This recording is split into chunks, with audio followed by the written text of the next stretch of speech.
Pfizer has said that a third booster shot of their vaccine may be needed within 12 months. Our North America correspondent Greg Jennett joins us now from Washington. Greg, we're just learning about this. What do we know?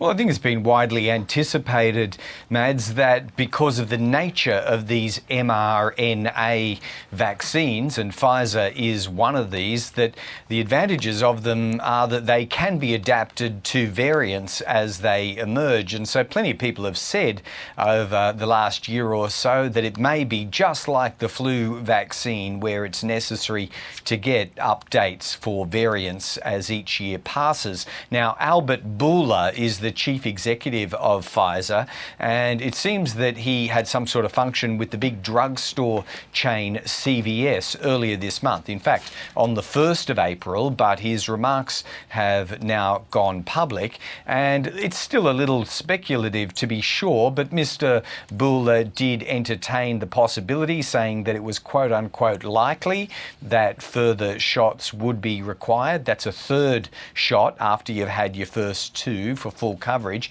and even leaving open the possibility that annual shots each and every year thereafter may be required as well. So that's his look into the future. How would that be administered in the US? Well, it looks as though the White House COVID response team and its medical advisors have already been turning their own minds about the logistics of all of this. So it's not just covering the 77 million Americans who are fully vaccinated already and double that number, or more than double that number, who've had one shot by now. The Biden administration's looking beyond that. What would we do if we had to have third doses? Well, David Kessler, one of the chief scientific advisors to that response team, says there is a possibility of this and that they are doing some initial planning about subsequent jabs, if necessary, for the Pfizer. And you would have to presume maybe Moderna as well. It is also mRNA in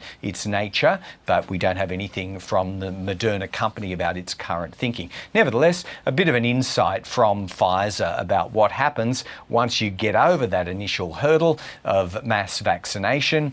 They're all trying to control a thing called breakthrough infections. There have been about 6,000 of them in the US. This is where people who've been vaccinated subsequently get COVID-19, and that's what they're trying to control. We're still learning so much about this, aren't we? Greg Jennett, thank you very much for that.